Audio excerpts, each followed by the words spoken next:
As we all know, healthcare delivery systems alone can't do the job. To truly improve health, we need new designs that simultaneously improve the health of our populations. We need new designs that will enhance patient experiences and outcomes. And we need to do this at a lower cost. The per capita cost of healthcare in our country is unsustainable. In many other countries, we need to stabilize that cost increases. For 5 years, we've had an incredible team working on this initiative, and we have stories and pictures of success in the Triple Aim as well. In Montgomery County, Maryland, the Triple Aim team, they're led by Steve Galen, who's the CEO of the Primary Care Coalition, sought to improve health and outcomes for their low-income and uninsured population. Galen's group was part of the very first section of Triple Aim work that we ever launched. Steve and his coalition turned out to be the ideal model for what the Triple Aim team calls the integrator. They're the people at the center who can coalesce a group of people from around the community and bring people together to improve care, improve health, and lower cost. Steve and his team worked with local emergency departments to make sure that any patient who came into the emergency department was effectively triaged over to a safety net clinic.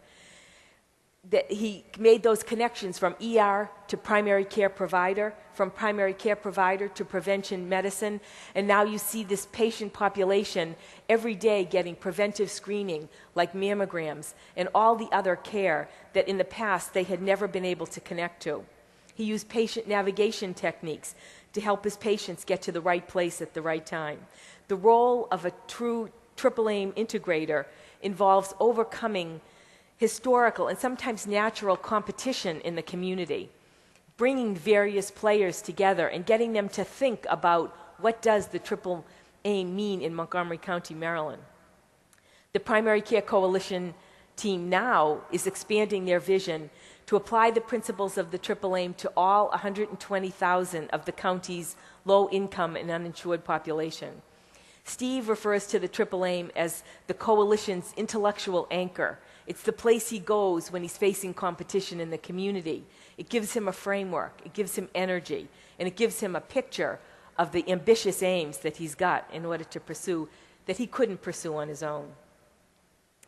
Dr. Tom Frieden is the director of the Centers for Disease Control and Prevention here in the United States.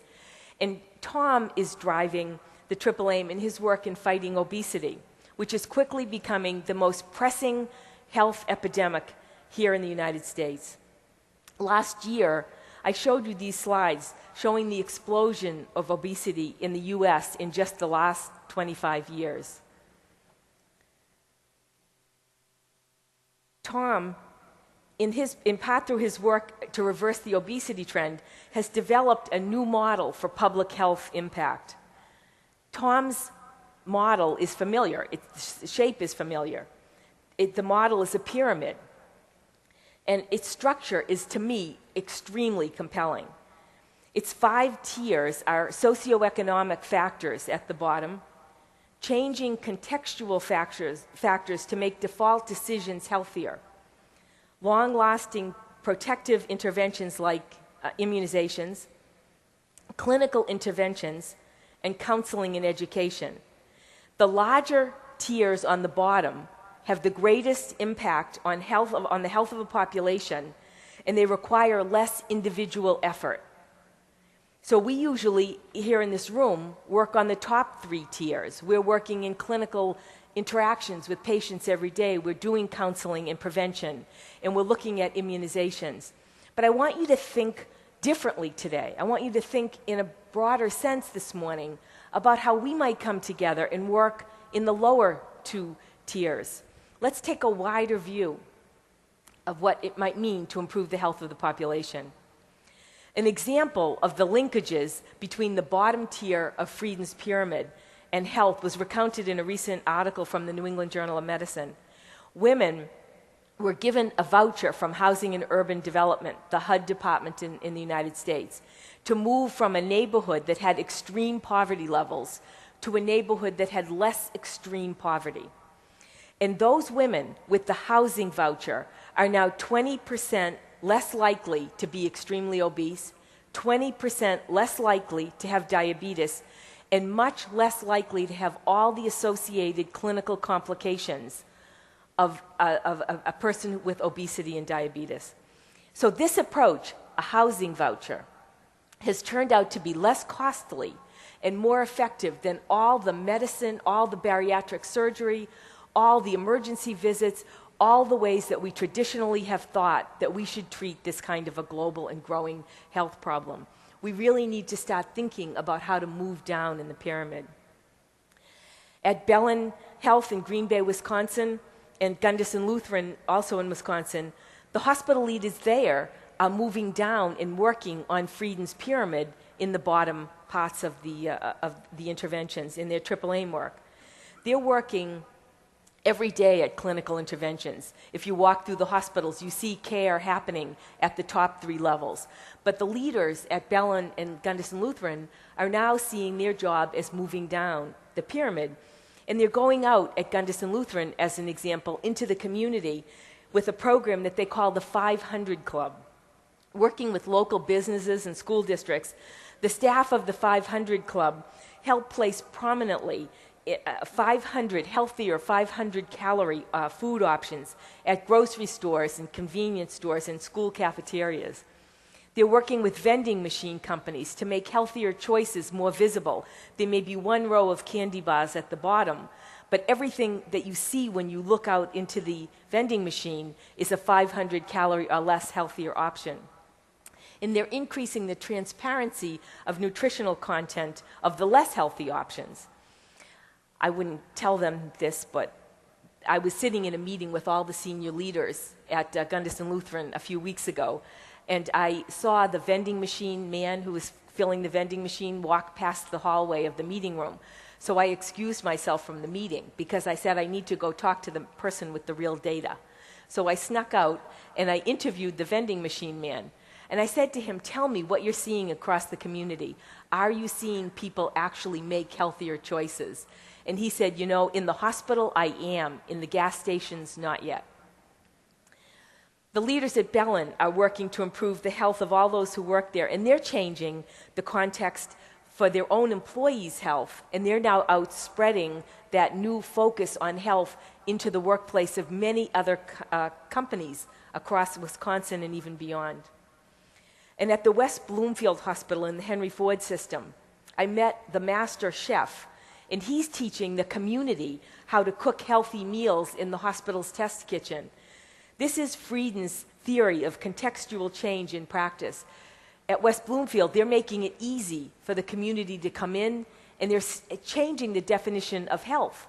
Health, you don't go to the hospital to get treatment, you go to the hospital to learn how to cook. And it's a wonderful example of healthcare organizations moving down the pyramid.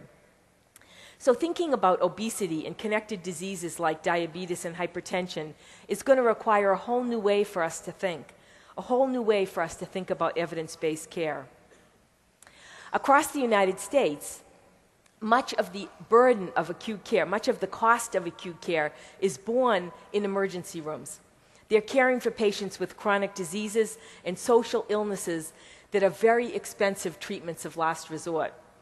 In our triple aim work, we think about every segment of the population, but focusing on the most costly segments has been especially affirming to our triple aim team. In the United States, 5% of the population accounts for 50% of the cost in healthcare. 5% of the population accounts for 50% of the total cost. Our partnership with Roseanne Haggerty from Community Solutions and the 100,000 Homes campaign is helping to get 100,000 homeless people into permanent housing. Look at the cost differences for caring for a homeless person. It's incredible when you look at supportive housing or putting someone in a shelter. Look at the cost of taking care of a patient when they get to the emergency department and have to be admitted versus the bar on the right, which is getting a person into permanent housing. Where are we spending our money? How can we move down Frieden's pyramid? Seeing this cost data is incredibly compelling to me. In it of itself, it moved me to action. But even more moving is seeing the transformations in formerly homeless people after they find a home. This is a video made to celebrate the 2-year anniversary of the 100,000 Homes campaign.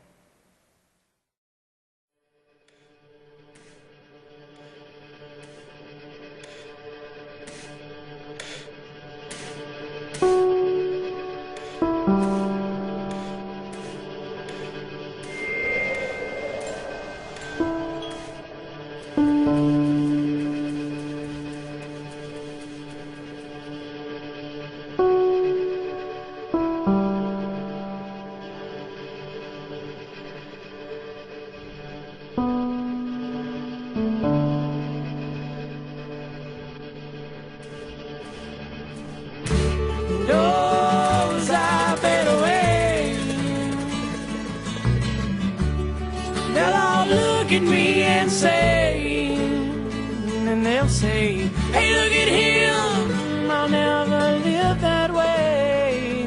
And that's okay, it's just afraid to change.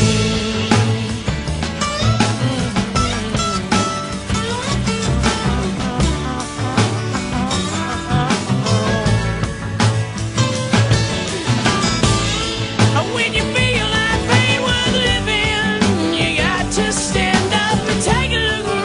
You look up way to the sky, yeah. And when your deepest thoughts are broken, keep on dreaming, boy, 'cause when you stop dreaming, it's time to die. And as we all play bombs up tomorrow, some ways will walk and other ways will play, yeah. But I know we can't all stay here forever. So I wanna write my words on the fence of today, and then I'll paint it.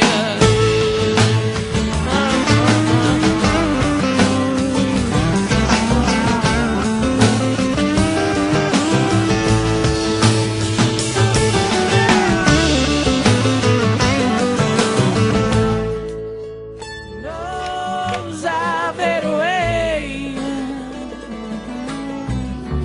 they'll all look at me and say, they'll say, hey, look at him, and where he is these days. Life is hard, you have to change. Life is hard, you have to change.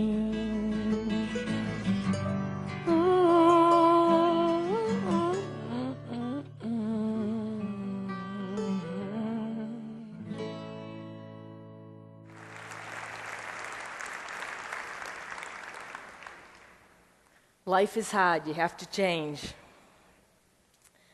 Roseanne Haggerty, the leader of Community Solutions, is a world-class visionary. She's a true innovator. But my real hero in all of this work is Becky Canis. Becky is one of the leaders who goes out into the community. And after they got their first 10,000 people into permanent housing, Becky got a tattoo. Look at Becky's tattoo. Look where she put the comma. She's so sure that they're going to get to 100,000 lives that she put that comma after the second zero. That's real courage to me.